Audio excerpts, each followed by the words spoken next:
Salam alaikum wa rahmatullah, Adam de Ruqa France, marhaba bikum, bienvenue.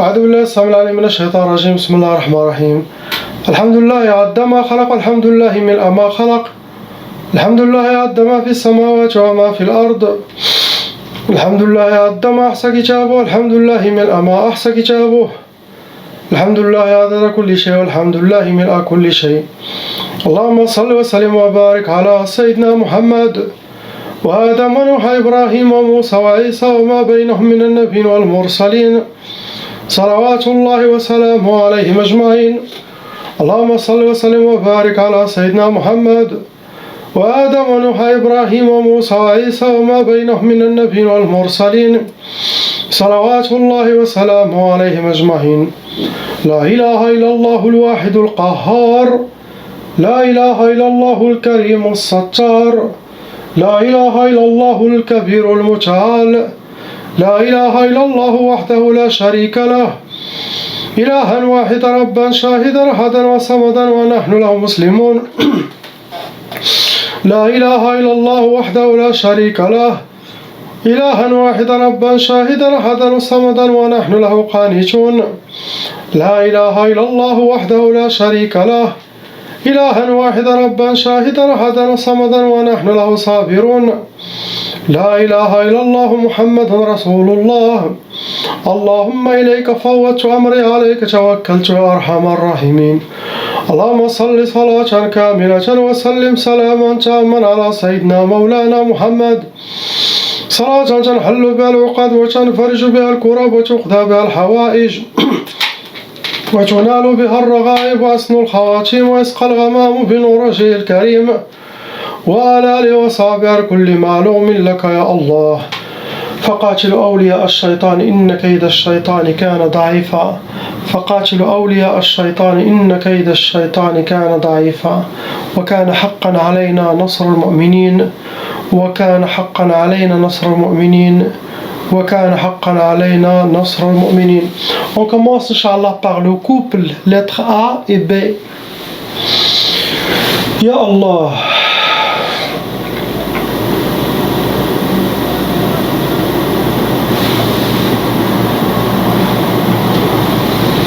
Malheureusement, il y en a 6 sorcelleries en total qui sont fonctionnelles, qui ont été renouvelées. Malheureusement. Contre vous, le couple. Les sorcelleries ont attiré 13 djinns en total pour servir ce qui a été demandé aux sorciers de faire contre vous. Ce qui est écrit dans la sorcellerie, il doit y avoir des djinns. Ils vont rentrer dans les cas lourds car les sorcelleries sont faites par des professionnels.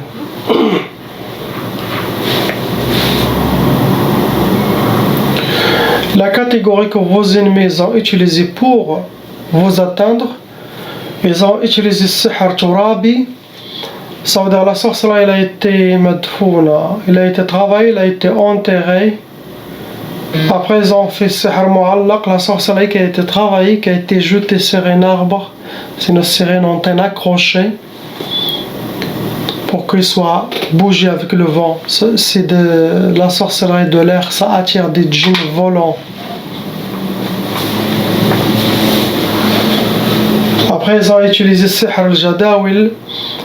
Ils ont travaillé la sorcellerie avec des gris-gris, avec des talismans.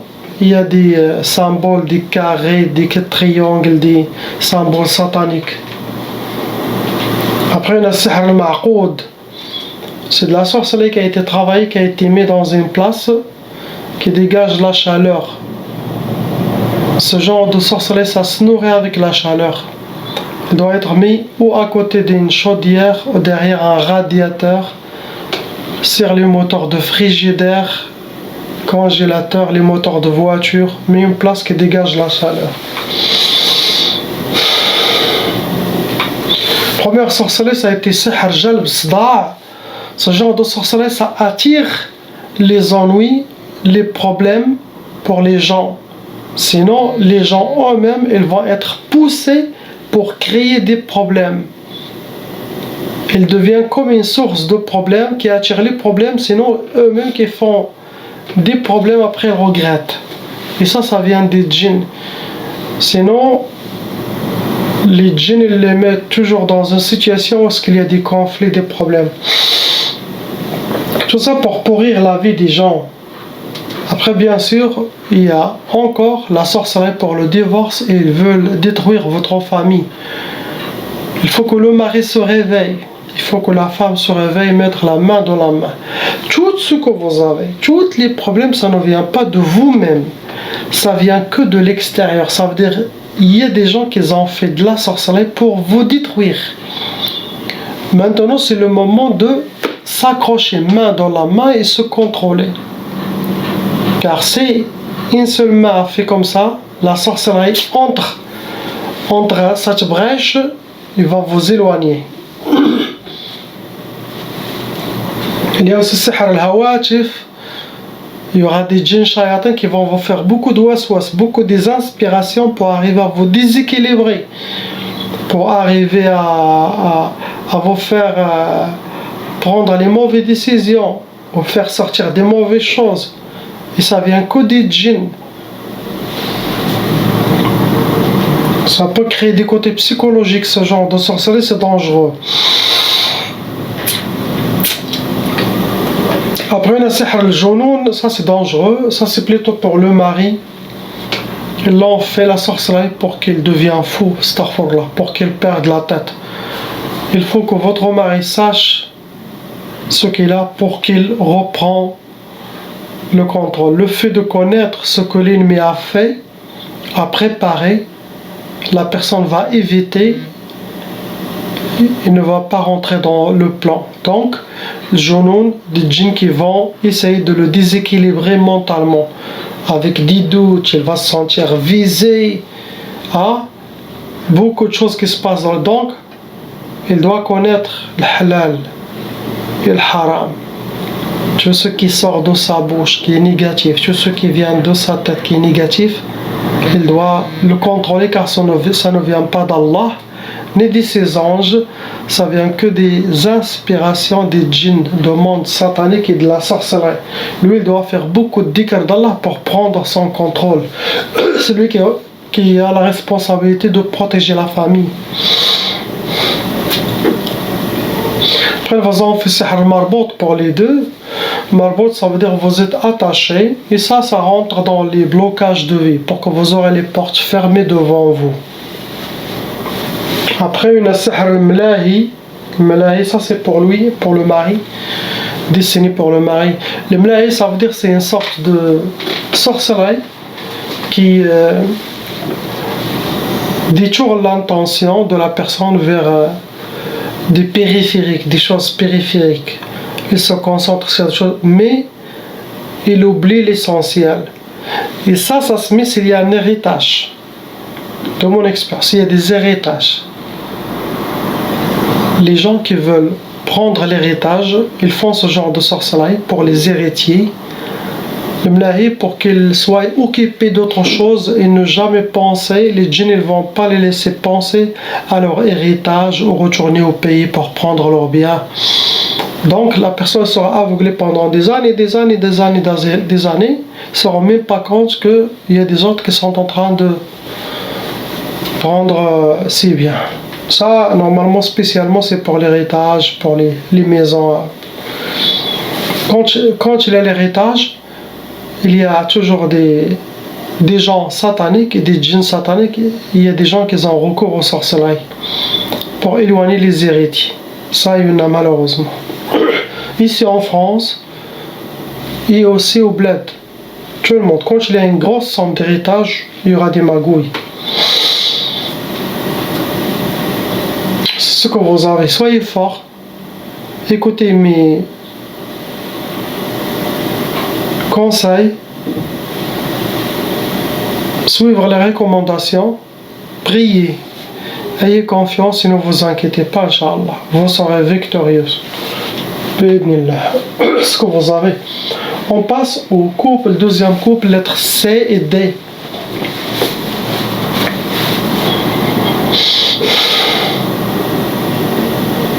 Il y a 4 sorcelleries qui sont fonctionnelles dans votre vie. Possible que vous avez eu de la sorcellerie avant, vous les avez enlevées, mais il y en a 4 qui sont vraiment fonctionnelles. Ça a amené 10 djinns shayatin dans les corps et autour de vous, dans le couple Ashara. Vous rentrez dans les cas lourds, car la sorcellerie n'est pas légère ni moyenne, mais elle est vraiment lourde. Pour la petite fille, il a hérité la tchaba, et aussi le couple, ils ont hérité la tchaba aussi de leurs parents. Quand il est les parents qui ont de la sorcellerie, la loi satanique exige que cette négativité, cette malédiction de leur sorcellerie se disperse entre leurs enfants et qui continue jusqu'à 6 générations ou 7 générations. Qu'est-ce qui cause la tchaba? Ça ouvre les brèches, les portes de nos mondes, de notre corps, pour faciliter l'arrivée des djinns squatteurs, pour qu'ils possèdent notre corps, pour qu'ils nous contrôlent. Ça attire aussi, vous devenez comme un aimant qui attire la mauvaise œil, le hasad, toutes les choses. Et en même temps, la mission de Tchaba, c'est faciliter l'arrivée d'une nouvelle sorcellerie pour les enfants qu'ils ont hérités. Comme ça, il reprend toute sa force, cette énergie. Donc, chaque membre de la famille, il doit faire la ruqya pour stopper cette malédiction. La catégorie que vos ennemis ont utilisée pour vous atteindre, il y a Sihr al-Madfoun. La sorcellerie a été Madfoun, enterrée.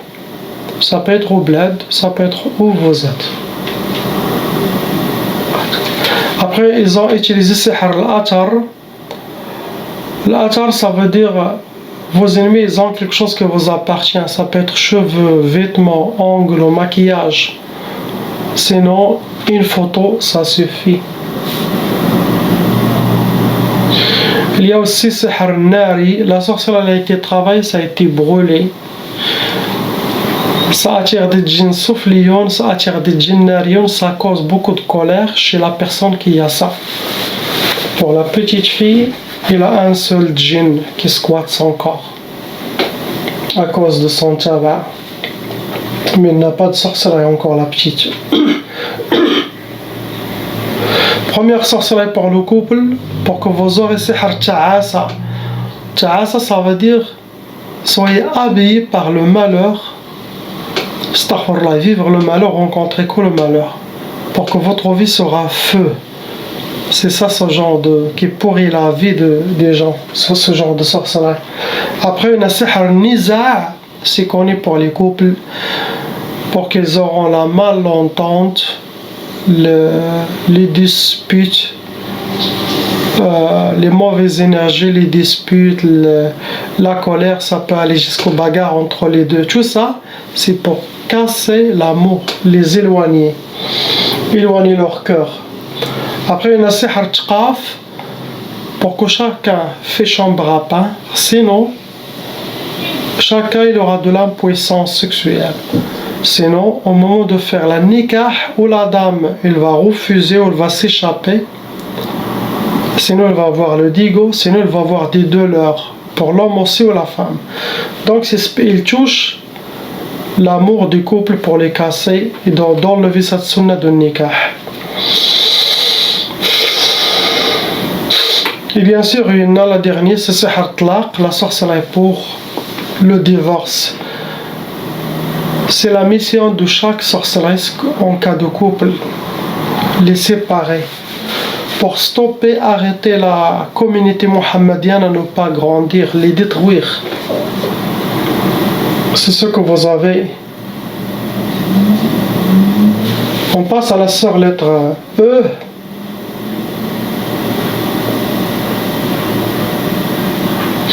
Ma sœur, vous avez 3 sorcelleries. Ils sont vraiment fonctionnels en vous. Ça a attiré 5 djinns shayatin. Vous rentrez dans les cas lourds, car aussi vous avez une côté psychologique qui a été développée due aux sorcelleries et djinns, à tous les événements qu'ils ont causés dans votre vie, ça vous a un peu fragilisé. Donc, le côté psychologique, pour s'en sortir, c'est suivre les conseils, appliquer les recommandations, faites beaucoup de dhikr d'Allah subhanahu wa ta'ala, ça va vous donner votre équilibre avec la grâce d'Allah. Car ce n'est pas vous qui êtes faible, ce sont la sorcellerie et les charlatans qui sont envoyés contre vous. La catégorie que vos ennemis vous ont atteint votre famille, ils ont utilisé pour vous sihr al-athar. Ça veut dire ils ont quelque chose qui vous appartient, cheveux, vêtements, maquillage, photos, ongles, mouchoirs, traces de pas, pour faire la sorcellerie.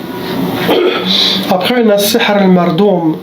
Mardoum, ça veut dire la sorcellerie a été travaillée, elle a été jetée sur terre, ça peut être au bled, ça peut être ici. Ce genre de sorcellerie, normalement, ça touche tous les membres de la famille.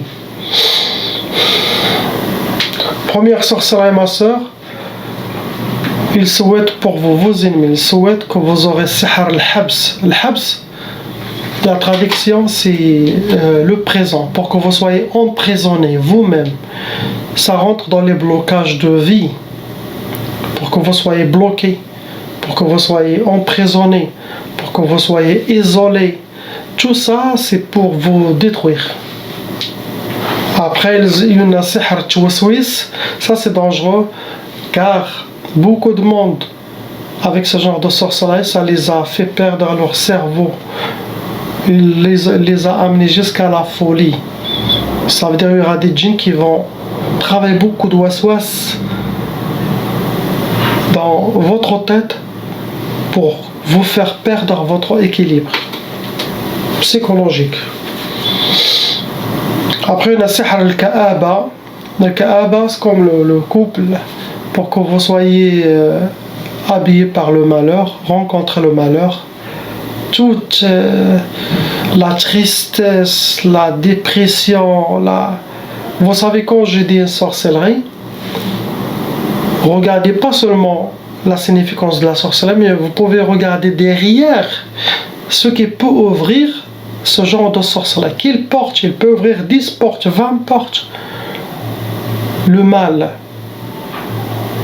Quelqu'un il est touché par la tristesse, la dépression, imagine. Directement, il y a une porte qui va s'ouvrir, c'est perte de confiance. Il va ouvrir encore la peur. Oh lui, il va ouvrir un déséquilibrage. Il va être ruiné dans sa tête. Donc, la sorcellerie, c'est dangereux. Même qui a une seule sorcellerie, c'est comme si elle a 10, car celle-là, cela dépend de sa force spirituelle. Et s'il va se laisser faire, il aura plusieurs portes, des maladies, de folie. Ce que vous avez. On passe au frère lettre F. Khamsa, mon frère, sorcellerie en total qui sont actifs dans votre vie. Ça a amené 4 djinns arba'a en total. Apparemment, mon frère, ça a été la sorcellerie pour le couple. Ce n'est pas que pour vous tout seul, votre honorable femme aussi doit faire la ruqya. Vous aussi, vous avez hérité la tchaba. La catégorie que vos ennemis ont utilisée pour vous atteindre, ils ont utilisé sihr al-ma'allaq. La sorcellerie a été travaillée, c'est la sorcellerie de l'air. Elle a été mise sur les branches d'arbres, sinon sur une antenne ou une place où il y a le courant d'air. Il a besoin d'être bougé avec le vent. Après, ils ont utilisé sihr al-talsamat. La sorcellerie a été écrite, ça a été caché ou chez vos ennemis, ils peuvent même les cacher, même chez vous. Toujours vérifier derrière les radiateurs, toutes les places où il est dit trop très difficile d'accès, c'est là où le sorcier conseille ces gens à les mettre. C'est pour ça il faut pas avoir dans la maison des trous, des places. Des fois vos ennemis peuvent aller aux toilettes, si ce sont des membres de la famille. rentre dans la toilette, il y a toujours dans la toilette un petit carré que vous pouvez enlever. Il y a derrière le moteur de la toilette, je ne sais pas qu'est-ce qu'il y a, les tuyaux, sinon le baignoire. Et il le jette. Et là, c'est impossible, ça va rester à vie. Donc, utilisez les aspirateurs pour aspirer tout ce qu'il y a à l'intérieur là-bas. Sinon, essayez de faire un blocage, quoi. Essayez de le fermer avec le scotch blanche, là, avec le truc que vous poussez, vous voyez. Comme ça, si c'est ouvert, vous allez se rendre compte.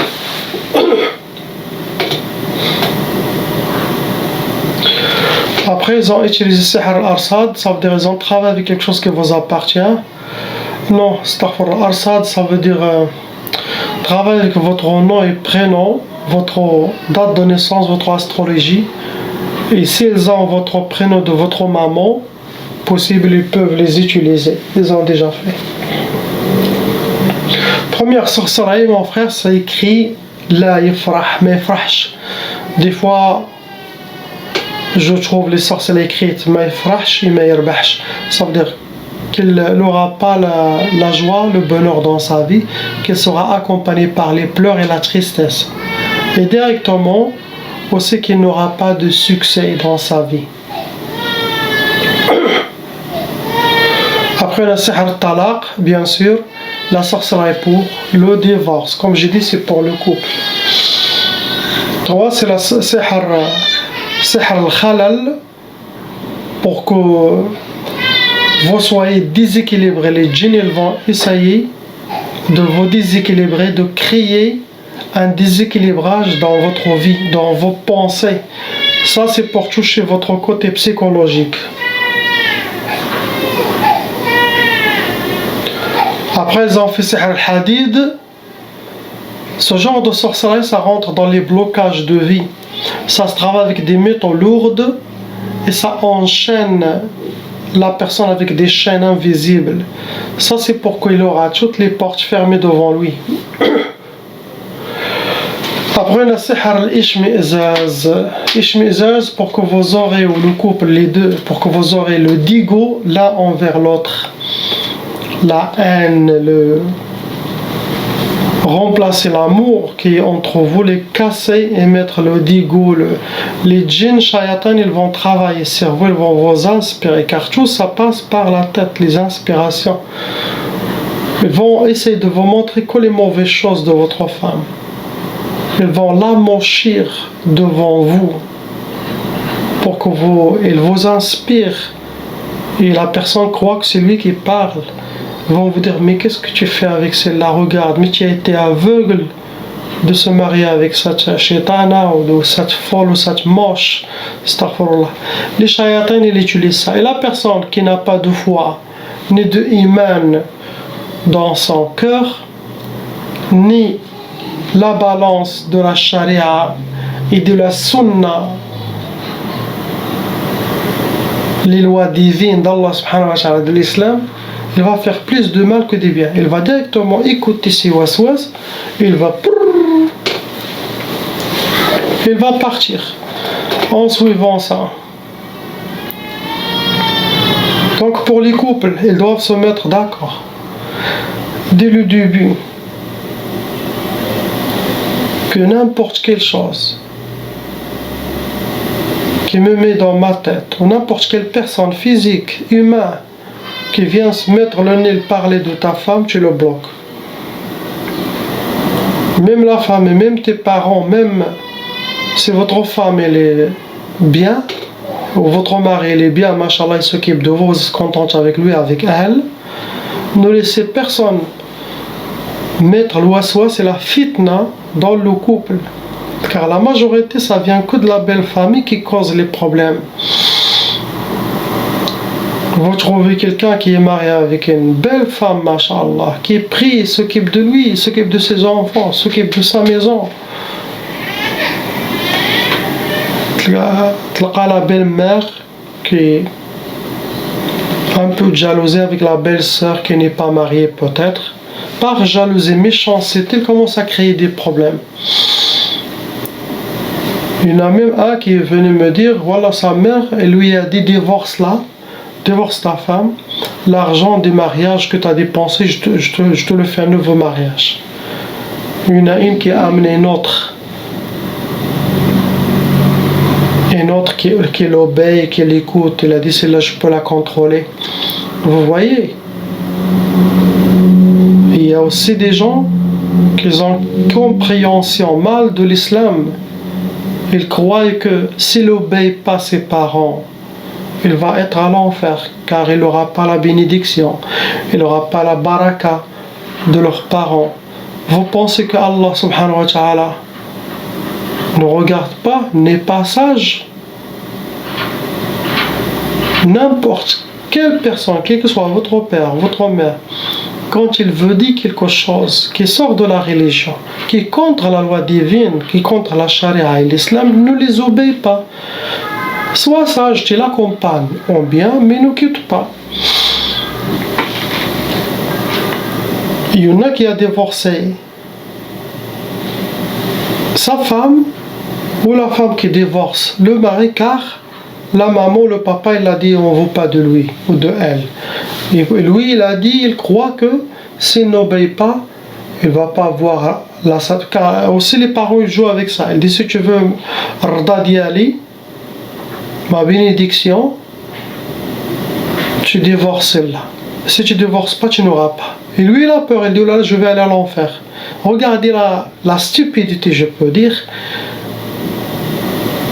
des hommes ou des femmes qui disent, même dans le Coran, c'est écrit, A'udhu billahi as-sami' al-alim min ash-shaytan ar-rajim, Bismillah ar-Rahman ar-Rahim, wa in khalafaka fi ad-din fala tuti'huma. La traduction la plus proche, ça veut dire, même s'ils vous disent quelque chose qui est contraire de notre loi, de notre sunna, ne les obéissez pas. Clair et net. Si quelqu'un, il a eu sa femme, qu'Allah lui a donné comme amana chez lui, il la traite mal, le divorce et le laisse avec des enfants, il sera devant Allah jugé.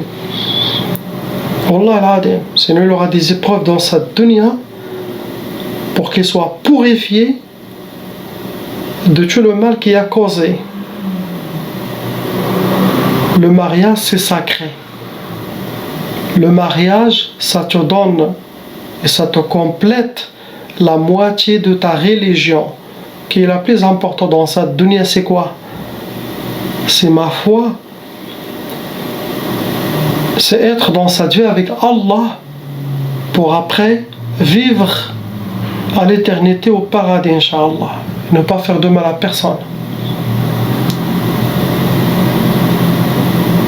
Le mariage, ça te donne ça, pour la femme et pour l'homme.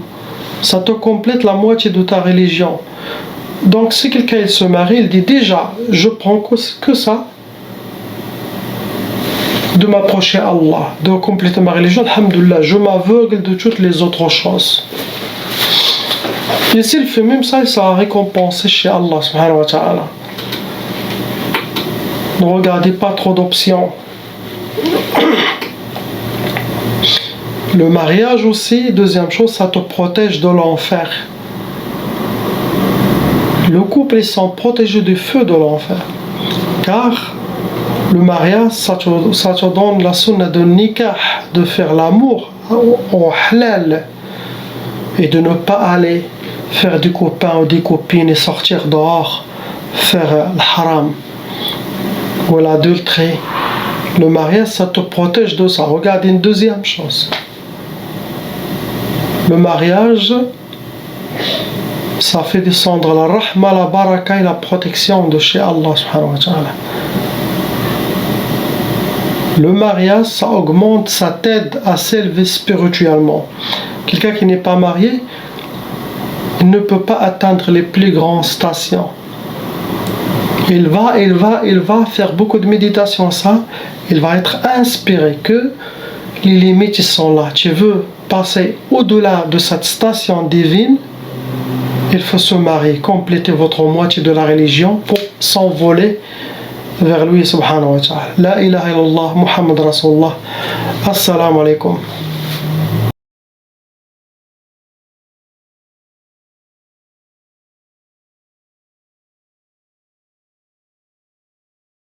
Appelle Cheikh Adam.